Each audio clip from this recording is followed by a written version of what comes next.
Good morning, Hope Hub. It's Testimony Tuesday, and I decided I'll come back here and break down mindset again. As I said, this week, all I'm focusing on is mindset. But if you have a testimony, please feel free to come here and tell us your testimony, because I love testimonies because they give people hope. And this group is really about hope.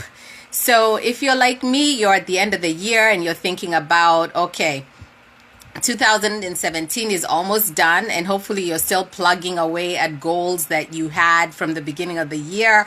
Or if you had stopped along the way, you're revisiting those goals, because let me tell you, there's nothing better than energy and momentum and drive to kind of bring you into 2018, into a new year. So yesterday we talked about success, and I don't know if you all watched the video, but if you haven't, please go back. We defined success, gave a definition by Earl Nightingale that says success is the progression towards a desired state. Actually, the progression towards a worthwhile goal, So success is not necessarily an end game, right? Success is consistently working towards a desired state, consistently working towards a worthwhile goal. It's the present moment, because basically the past is gone. What you are right now is a reflection of the goals that you set in the past, and the future is still kind of in the fantastical. You're not there yet, and so all you have is this present state of doing. And so being successful is in the doing. So don't wait until then in order for you to feel successful. Feel successful now by doing and cultivating the habits that you need to be working on in order for you to feel that you're making that progress, and that progress makes you feel successful anyway.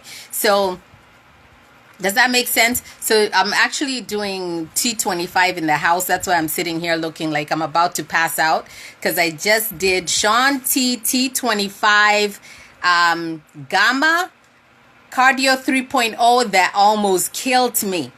Let me tell you, that man about to kill me. But anyway, I know that what I'm doing will lead me to the success that I'm looking for. Because I've done it before, and he gave me the results that I needed. So anyway, going back to success, we talked about, just kind of going back like a review. What we talked about is making sure that you have the clarity and the vision, extreme clarity and vision in terms of where it is you want to be, making sure that you note the characteristics that you need to have in order to attain that vision, and then start moving in that direction. So someone asked me yesterday, okay, can you break it down a little bit more, because this is something that I want to work on. And I know with the live video where I'm here for 10-15 minutes, sometimes you don't really get the breakdown. So what I want y'all to know is that, especially if you're a Christian, a religious person, a godly person, sometimes you don't want to focus too much on success and anyway, let me not go there. But essentially, what you need to do is ensure that it's not just a law of attraction thing. That's what I wanted to say, because I know some people have an issue with that. So what I want to say to you is that for me, what I do is I pray about the situations, I pray about my future, and I say, God, give me the clarity, give me the vision, give me the plans that you have for me. Spend time in prayer. And whatever comes into my being in terms of my desired end game and hopes, as long as it's in alignment with what the Bible says and the promises that he has for me, then I can start feeling good about putting it down on paper and starting to work for it. Because I really believe those innate desires that we all have are hopes and dreams and purposes that God has already placed in me.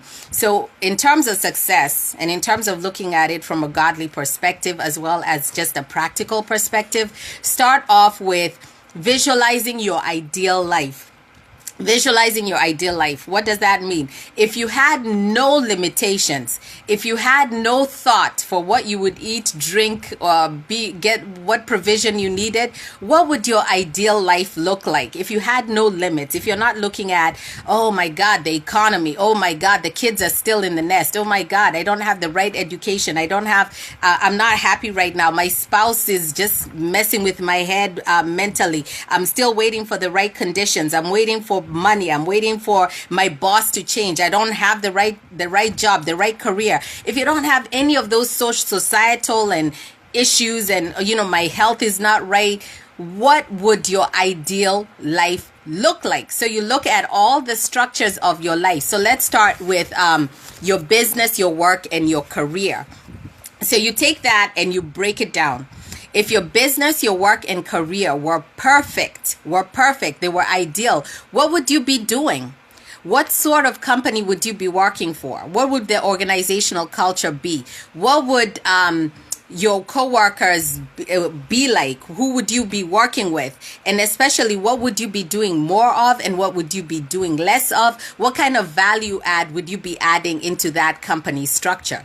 Then look at your family. If your family life were perfect in every way, what would it look like? Where would you live? How would you be living? What kind of lifestyle would you have? What sort of things would you want to have and do with members of your family? If you had no limitation and you're waving a magic wand, what neighborhood would you be in? What would your lifestyle be as a family? Look at your health. If your health was perfect, right? If your health was absolutely perfect, yeah, I'm working on my health every day. How would you describe it? How would you feel? How much would you weigh, right? What would be your level of health and fitness? How would that be different than where you are today? Most of all, what steps could you take immediately to begin moving towards that ideal level of health and energy? Believe me, one of the areas I'm working on, look at my arms. My arms. The other day, I was talking to someone and I was saying, I get so sick of my arms because, I always feel like my arms are not strong enough. And so I'm trying to do the push-ups, the burpees, and I'm almost falling on the floor. I went to a birthday party recently and my two fit friends, their arms were all chiseled, and those are the arms that I want. That would be my ideal arms. Instead of me going on Google the other day, and I actually went and I started to type Spanx for, and Google said for arms. Google said for arms, and I was like, Google, how you know that's what I'm doing? So anyway, I need to work on my arms. So if my ideal healthy body, I want the arms, I want the abs, I want it. So in your financial situation, I digress. If that financial situation was ideal, how much would you have in the bank today? How much would you be earning each month, right? Each year from your investments? If you had enough money, not to worry about finances again, how much would that be, and what steps could you be taking to earn that? So that was my breakdown of success. You're looking at your vision for your life, gaining clarity and what it would look like without limitations, right? And then asking God to give you more clarity on your vision and the direction and the steps that you should be taking, so you can be co-creators with God. Okay? With God, all things are possible.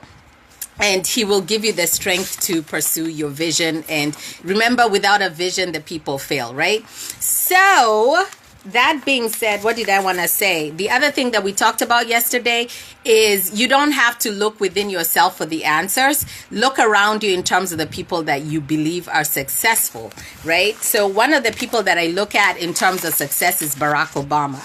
I love just the type of person he is.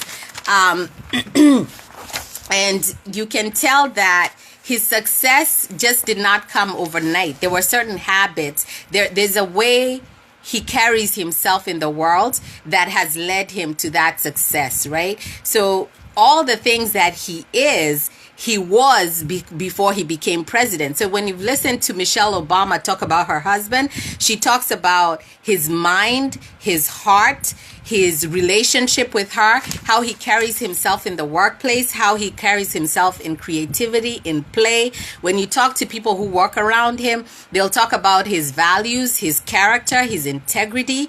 All those things he was before he ever became president.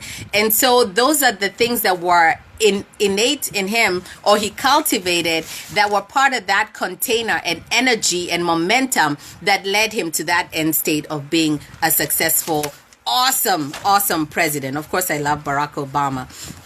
So start looking at people like those, especially people who you believe are successful according to you.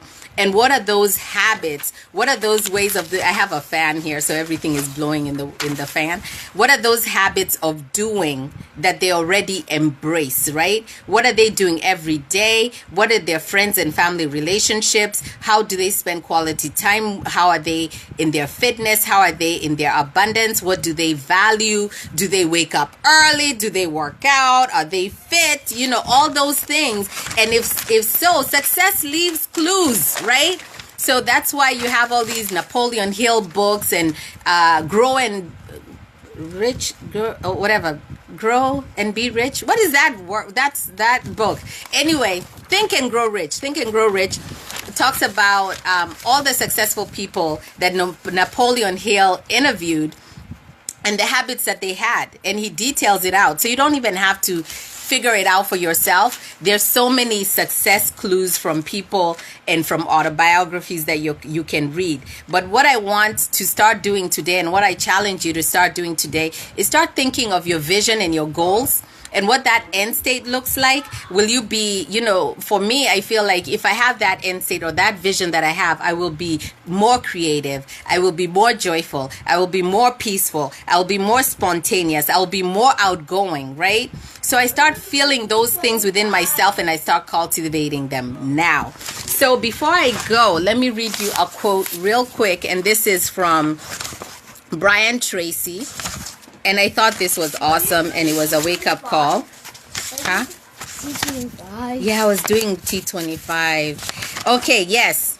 Success, there's a price to success, and have you paid the price? So this for me was like, whoa. So I hope this will give you that whoa feeling. And so he says, how can you tell when you've paid the full price of success? It's simple. Look around you. Look around you. There it is. There it is. So if you want to know if you paid the full price of success, look at your life right now and see what price have you paid in the past, because that's reflected. Basically, your life is a mirror of the disciplines and the character and what you have done in the past, right? So I'll read it for you. He's saying that there's a law of correspondence. Your outer world will, like a mirror, always reflect the person you are and the price you've paid on the inside.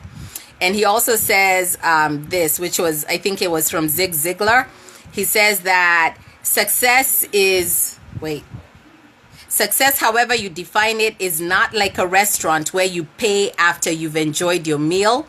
Instead, success is like a cafeteria where you can choose whatever you want, but you must pay for it before you eat it. So it's not like a restaurant where you order, eat, you're full, and then the bill comes and you pay. No, success, you choose, you make the choices, and then you pay for those choices. That to me was huge. Huge, right? You want to be strong. And so remember what Zig Ziglar says: the elevator to success is out of order, but the stairs are always open. Always. So anyway, that's my nuggets for today in terms of mindset and success. Start doing. It's all about action. Make action your religion. Make sure that the hopes that you have action tied to them, and that's how you'll achieve your goals. God bless you and have an awesome Testimony Tuesday. Bye-bye.